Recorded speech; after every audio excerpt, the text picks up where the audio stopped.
ዓለም እያስተናገደች ያለውን ተለዋዋጭ የአየር ንብረት ለውጥ ለማስተካከል በርካታ ስራዎች ይሰራሉ። ለአየር ንብረት ለውጥና አካባቢን ከሚበክሉ ቁሶች መካከል ለአንድ ጊዜ ብቻ ጥቅም ላይ የሚውለው ፕላስቲክ ይጠቀሳል። ለዚህ ችግር ዘላቂ መፍትሄ እንዲሆን በሀገር አቀፍ ደረጃ በአወጋገዱ ላይ አዋጅ ወጥቷል። የአዋጅ ቁጥሩ 1383/2017 ከጥር 23 ጀምሮ ተግባራዊ ይደረጋል። በሐዋሳ ከተማ አስተዳደር አካባቢ ጥበቃና የአየር ንብረት ለውጥ ቁጥጥር ጽፈት ቤት ለአንድ ጊዜ ብቻ ጥቅም ላይ የሚውል ፕላስቲክ ማምረትንና መጠቀምን ለመከላከል በወጣው አዋጅ ዙሪያ የንቅናቄ መድረክ አከናውኗል። ሐዋሳ ከተማን ውብና ጽዱ የማድረግ ተግባር በከተማ አስተዳደሩና በማህበረሰቡ ትጋት እየተሰራ መሆኑን በመድረኩ ተገኝተው የተናገሩት የሐዋሳ ከተማ ከንቲባ አቶ ጥራቱ በየነ የሐዋሳ ሐይቅና ዙሪያዋ በፕላስቲክ ብክለት እየተጠቃ ስለመሆኑ ተናግረው ተኪ ምርቶችን የማምረት ተግባሩ አስፈላጊ ነው ብለዋል። ከብክለት ከቆሻሻ የጸዳ ከተማ ለማድረግ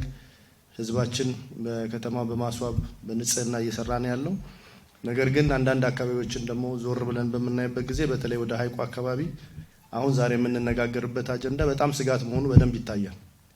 ከተማችን ፍሳሹ ወደ ሐይቁ አቅጣጫ የሚሄድ በመሆኑ ከተማ ውስጥ ያሉትን ፌስታሎች በሙሉ የማይበሰብሱ ሃይላንዶችን ጨምሮ ወደ ሐይቁ ነው ይዞ የሚሄደው።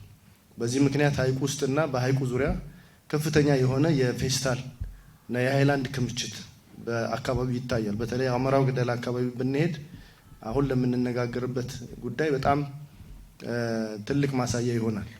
ለማጽዳት ጥረቶች ቢደረጉ ከስር ለበርካታ ዓመታት ገብቶ የተከማቸ ከላይ ያለው ሲነሳ ከታችም ጭምር ፌስታል፣ ይሄ ደግሞ የማይበሰብስ በመሆኑ ለአካባቢ ብክለት በጣም ከፍተኛ ስጋት፣ ለውሃችንም ሐይቅ ውስጥ ላሉ ደግሞ አሳዎችና በውስጡ ላሉ ነፍሳት ትልቅ ስጋት የሚሆንበት ደረጃ እየደረሰ ነው የሚገኘው። ይሄንን በመተካት ሊበሰብሱ የሚችሉ ሪሳይክል የሚያደርጉ ማቴሪያሎችን በመጠቀም እነዚህን ፌስታል ሊሰጠን የሚችለውን አገልግሎት መተካት አለብን ነው።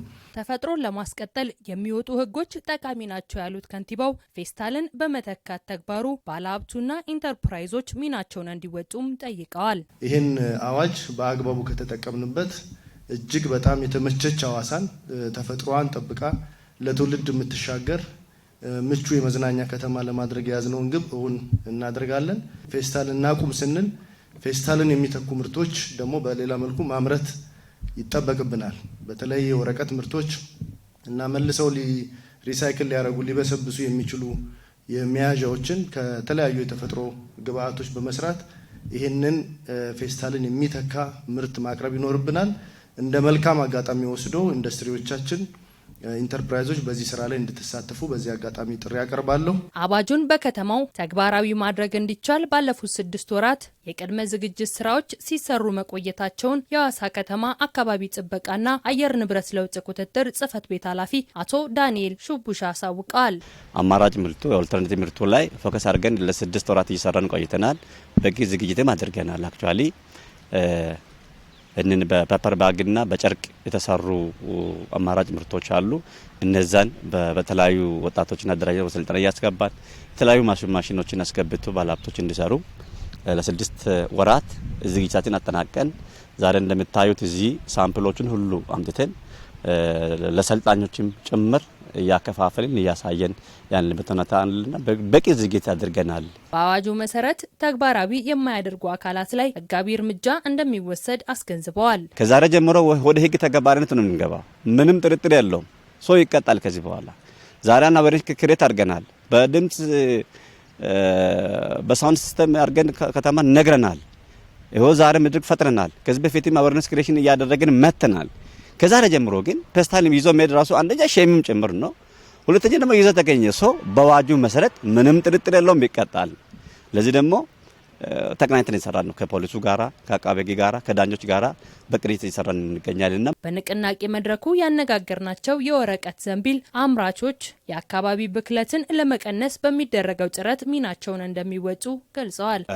ያው የፕላስቲክ ምርቶች ምን ያህል ኢንቫይሮንመንታችንን እንደሚጎዱ እናውቃለን። እንደዚህ አይነት ኢኮ ፍሬንድሊ የሆኑ ምርቶችን ማምረትና በተቻለ መጠን ለማህበረሰቡ እነዚህን ተደራሽ ማድረግን እንደ አንድ መፍትሄ ሀሳብ ይዘን የመጣ ነው ማለት ነው። ፔፐር ባግ የሚሰራ ከህንድ ሀገር ገዝተን ወደብ ላይ እየመጣ ነው የሚገኘውና በዚህ ላይ የሐዋሳ ብክለት የሚያደርጉት ሁለንተናዊ ስራዎች እየሰራ ነው የምንገኘው።